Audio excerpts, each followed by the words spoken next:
Қайырлы күн достар, қалайсыздар? Менің каналымда бүгін осындай кереметтей өте оңай, жеңіл дайындалатын вкусняшка салатының рецептімен бөлісетін боламын. Видеоның соңына дейін көріңіздер. Ол үшін бізге қажетті ингредиенттерді барлығын осылай төртбұрыштап турап алдым. Бұл жерде тауықтың төс еті, пияз, жұмыртқа және балғын қияр. Қиярымды мен осылай соломка ретінде турап алдым. Өзіңіздің қалауыңызша төртбұрыштап турап алсаңыздар да болады. Енді біз пиязымызды маринадтап алатын боламыз. Ол үшін біз тұзымызды және шекерімізді және уксусымызды пиязымыздың үстіне салып, және оның үстінен бетін жапқанға дейін суымызды құйып, жақсылап араластырып, шамамен 10 минутқа қойып қоятын боламыз бір шетке. Яғни біздің пиязымыз маринадталып тұратын болады. Достар, жасап көріңіздер, өкінбейсіздер. Өте керемет, маған өте көңілімнен шықты. Бұндай салатты ұялмай отбасыңызға беруге болады. Өте тойымды салаттардың бірі. Немесе қонақтарға ұсынсаңыздар да болады. Енді міне пиязымызды бір шетке 10 минутқа қойып қоятын боламыз. Енді мен салатымның жарты бөлігін пиязсыз дайындайтын боламын. Өйткені менің отбасымда пиязды ұнатпайтын да адамдар бар. Сондықтан да осы тауықтың төс етінің жартысын, балғын қиярымыздың жартысын салып алатын боламыз.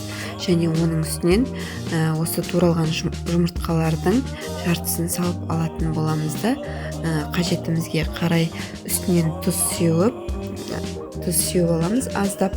Одан кейін барлығын майонезбен біркелкі болғанға дейін жақсылап араластыратын боламыз. Жазғы мезгілде керемет дайындалатын салаттардың бірі, өте оңай, құрамы да өте қарапайым, барлығы үйден табылады деген ойдамын. Керемет жасап көріңіздер. Егер ұнап жатса, пікірлеріңізбен бөлісе кетіңіздер. Қандай рецептер ұнайды сізге?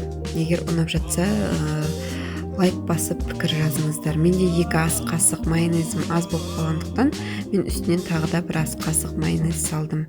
Енді салатымды әрлеп столға әдемілеп сәндеп беру үшін мен тарелкамның үстінен осындай салатный листья, яғни листья салата салдым, және оның үстінен салатымды орналастыратын боламын. Міндетті түрде жасап көріңіздер достар. Салатым әдемі болып шығу үшін осындай кесеге салып ұсынуды жөн көрдім. Отбасыңызға ұнайды деген ойдамын. Сіздерге де міндетті түрде жасап көріңіздер.